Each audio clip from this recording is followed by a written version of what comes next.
So I have got to admit, again, I have totally slept on Skeleton Crew. And I think the reason is because I have no reference point. I don't know what the context is. I don't even know if we have very much information on it. I mean, there's certain things that we do know, but there's certain things that are a little bit still of a mystery. Like we know it's going to be slightly horror. Is that right? Dark. Think Goonies. But Think Goonies. But the word Skeleton Crew, like that, like the word Bad Batch could imply a whole bunch of different things if we play word crew or word games. Like, well, the same thing could be applied to Skeleton Crew, I'm thinking. Yes. Yes. Explain to me what the Katana Fleet was meant to be. Well, let me start off with multiple meanings of Skeleton Crew to what you just said. Skeleton Crew could mean that you have a bare minimum staffing for a crew, right? You've got a skeleton crew. It's just enough people to keep the lights on. And we have a ship with only like one adult and like 4 kids on it. They could be a skeleton crew of a ship. I don't think that's what it is. I think the skeleton crew are all of the dead stormtroopers on the Lost Fleet who are brought back to life by the magic users in this system they're going to. I think they die, and that these Night Sister type beings that they meet there are going to resurrect them, animate them through their dark magics, and that it's Thrawn's Lost Fleet are skeletons. All of the fleet are crewed by skeletons, literal. Well, in the Katana Fleet, if I remember correctly, there's a virus that makes the ship get lost. It spreads throughout the fleet, and then it makes them go crazy, and somebody hits the hyperdrive, and it just goes at random out in the middle of nowhere. So there's definitely like a zombie feel to the original storyline to begin with. Then we know that the Katana Fleet was designed so that it could have minimal crew. So originally, even though we might not be even dealing with, we might be dealing with the 9 Fleet or however you worded it before. Like, the essential idea of the Katana Fleet is that you could have a massive influence or a massive, powerful fleet with a tiny fraction of the crew compared to a normal fleet. So skeleton crew. You have crew. One ship that's a master and a bunch of ships that are like slaves to it. Right. So it communicates to all the other fleet what to do, and then they follow. So like the idea of a hive mind, where you've got one mind that leads the entire hive, that you could very well have that through the Night Sister type people who are animating all of these undead troopers. Right. They could be animated. So you have a hive mind, right? They are communicating to them what to do. You saw that in the Phantom Menace even, right? With the B-1 battle droids, right? They were all being controlled by a central unit, right? And when the central unit was taken down, they all just collapsed. Was it in they didn't have the Jedi too, The Last Jedi, how they were talking about like what Finn and Rey were trying to do was take out the main ship so the other ones couldn't go into hyperdrive or whatever. They taken out the main source of the ship so it would disable the other ships. It didn't work out, but that it's interesting you say that because there's like precedence, you know? So there is precedence, and they keep using that same kind of theme, right? And so I think that's what it's going to be. I don't have evidence of it, but when you start to connect it back to this, where I started this, taking elements from Heir to the Empire, pulling them out and putting them into the story in different places, right? Be it Rebels with Thrawn, and now Thrawn's going to be coming into Ahsoka, or be it Rook, right? Or be it the Mount Tantus that we see at the end of Bad Batch. I think now we're going to see the Lost Fleet with that are being fitted with a skeleton crew, like undead crew. I think that that's what it's going to refer to. I think a lot of people are going into it thinking that it's one adult and 4 kids. It's a skeleton staffing of a crew. I think that's what people are Actual assuming. skeleton crew. But I think they're going to pull a surprise on everybody and say, no, it's actually skeletons, undead stormtroopers, skeletons crew.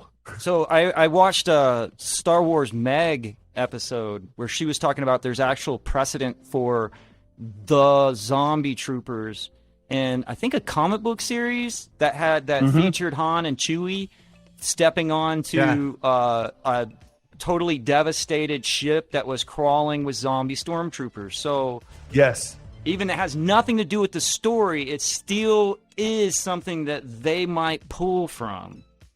Exactly. I think that's 100% what they're doing, and that's going to be the surprise for everyone. It's like, wait a second, I thought that it was about this small crew that are lost. No. It's about a crew that are skeletons. So what would Jude Law be in the story, though? I mean, what is there a character that you feel existed for him to slide into?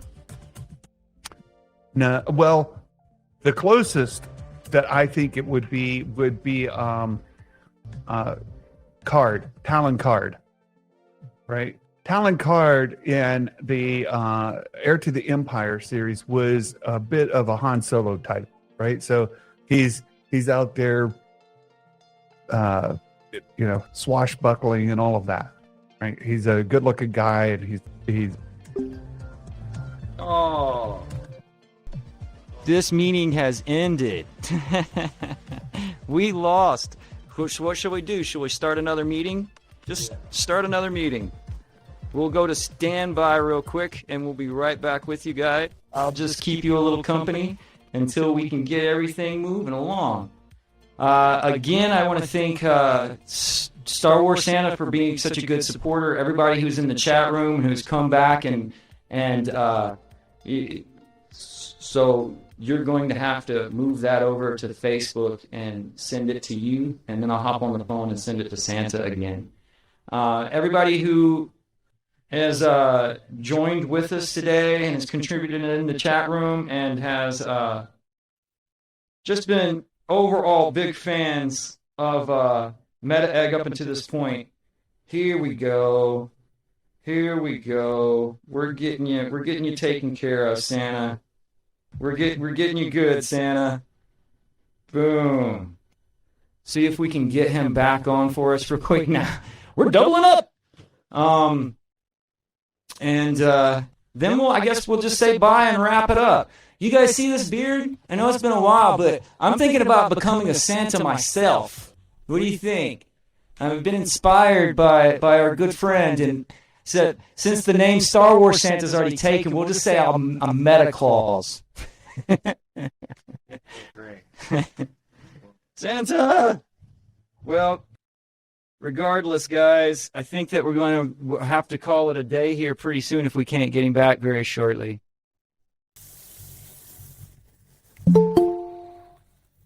There he is. Yeah, hide this guy. Hide this guy for me. And then I think we're good. Yeah. Hey. All right. We'll get us back to Skeleton Crew. And we're back. Oh, boy. That was exciting. So I was saying Talon Card was a bit of a swashbuckler. And the role that he played, not only was he like connecting Han Solo to like this lost fleet, but Talon Card found out where the lost fleet was. He had the secret.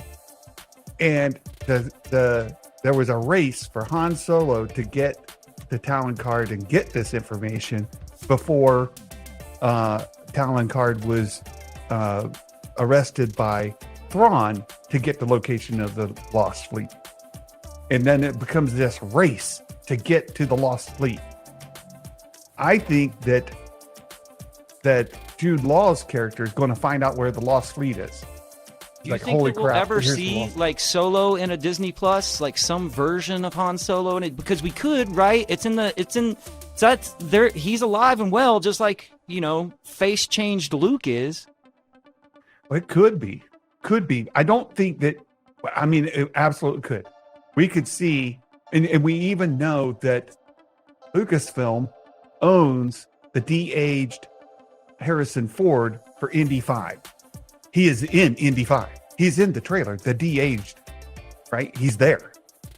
So could we see the de-aged Harrison Ford in a Disney Plus series? Yeah, they own the de-aged Harrison Ford. Yeah. It could happen. So I don't know if we'll see a Han Solo show up in this story. But I do think that Jude Law's character could serve the same role as Talon Karrde did, because he finds out where this lost fleet is. And then he's trying to get back to tell everybody this threat. So could you give me a breakdown on the Heir of the Empire, Dark Force Rising, and The Last Command, like how they play out? You're basically saying Thrawn dies at the end of it. Is that right? Is that what I understood? Yeah. Yeah, he does. He gets killed in the end. I don't know if they'll follow that through or not. I do know that so the overall arc is we're after Return of the Jedi, and there's a threat. There's a threat, and the New Republic, they're aware of this threat, and there are places being picked off out in the outer regions, and they're trying to shut it down. Then and they're being largely successful, the New Republic is. And then Thrawn gets word of this lost fleet, and he's like, oh, I could turn the tide of this entire thing if I can get this lost fleet. Talon Karrde knows where that lost fleet is. He found it accidentally. That sounds to me like the plot of Skeleton Crew. Like the Jude Law and the kids find the lost fleet accidentally. Like it's the same story. And then, so he finds it accidentally. He comes back, and then he learns, and he's got this secret. And Han Solo knows Talon Karrde, and so he's trying to find it. Meanwhile, you've got Luke Skywalker, who is doing his own thing, and Luke runs into a group of folks like Mara Jade, who's another Force user who used to be the Emperor's hand, which is interesting. It's a whole different thing itself. She was the Emperor's hand. At one point, she was a dancer for Jabba the Hutt.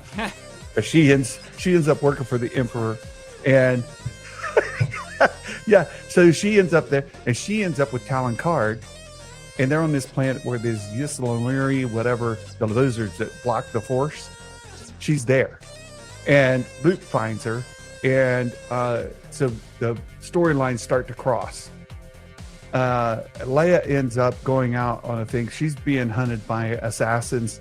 She goes to Kashyyyk, and the assassins, these species that Rook are, right? They're these gray, like silent moving assassins, are trying to kill her, and the Wookiees end up fighting them back, and turns out that they're working for Thrawn, and their planet has been subjugated for decades, have been decimated, and the Empire is telling them that they're trying to like clear the soil of all these contaminants, like the radiation poisoning from this war. But really, the Empire's been holding it back from healing. They're actually poisoning it. And as the story plays out, you've got these three elements. You got Leia and these gray beings on this planet. You've got Luke Skywalker and Mara Jade. They end up running into a super crazy clone dude called Joruus C'baoth. Joruus C'baoth was a Jedi. He died, but then they cloned him, and this crazy guy is the clone of Joruus C'baoth, and he thinks that he is Joruus C'baoth, but he's not.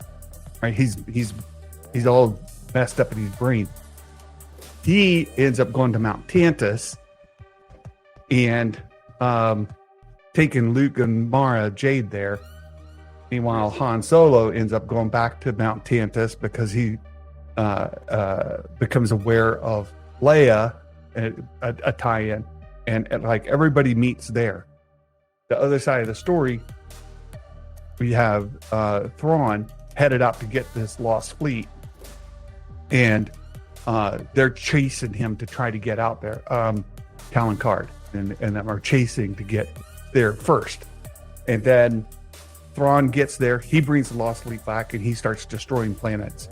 Well, not destroying, but overtaking them. And Thrawn always tries to preserve life. Like, if you guys give up, we won't have a fight. But they end up these gray beings that Leia ends up helping. The Grisk. Is that who you're talking about? Is that No. No, they're the Grisk, or who Thrawn is? Is that who he is, or who he kills his people, or no? These Noghi, the Noghri, Nogri. Oh. They're gray beings. They live on a different planet. The Nogri, Rook is a Nogri. Okay. And he finds out that Thrawn and the Empire more, but Thrawn and the Empire, Darth Vader was specifically involved at one point, were poisoning their planet, not saving it.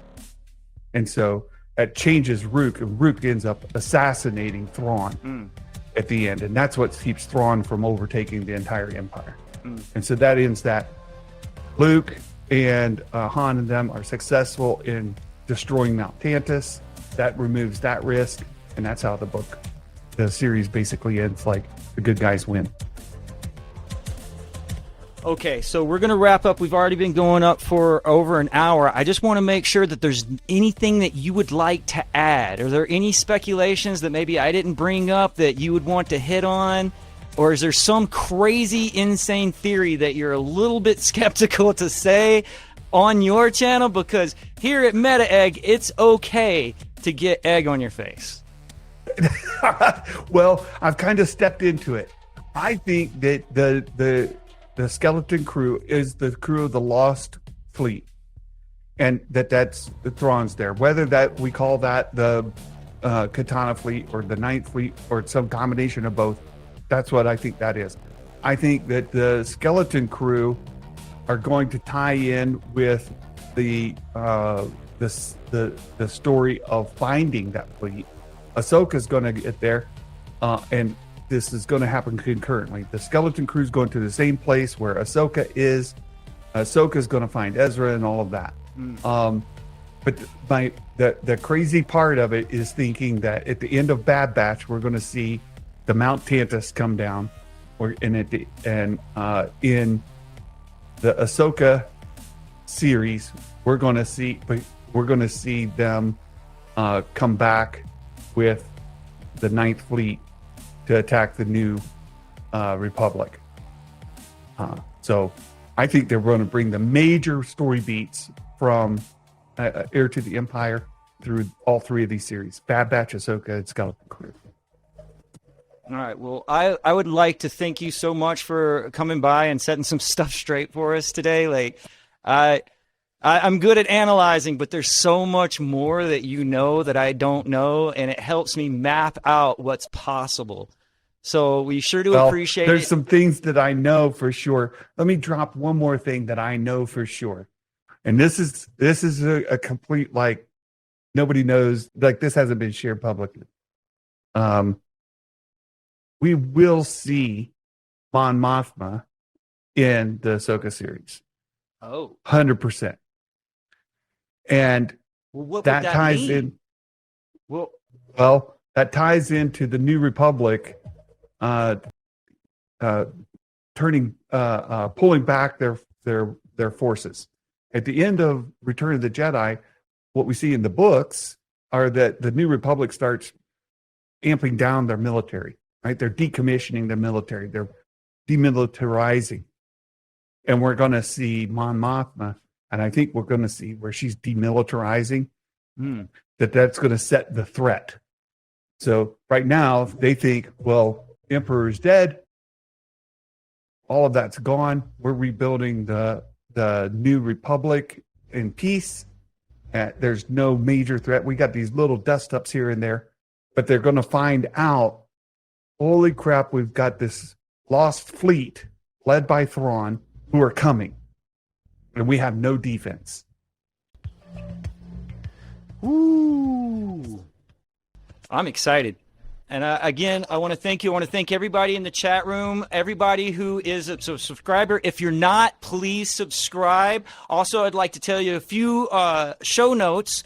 We are going to start another live channel here really soon. I think we might even be able to immediately start up with a community. If not, we will take, I'm going to do a few more live shows on this channel and take the ones that, like this one, I'll edit down and make it a little bit more compact, and I'll put it over on that channel just so everybody over there knows what's coming. And then sooner or later, we'll be switching over. I am extremely excited. I hope to get to talk to you again, because we still have to get to the end of Bad Batch. Then we have to get through all of Mando Season 3, and I'm thinking that by that time we'll have a lot more ammo to do this. So if you're down, I'm going to invite you back again. Look, I think it's all coming back together when we see Ahsoka, the Skeleton Crew, Mando 3, Mando 4.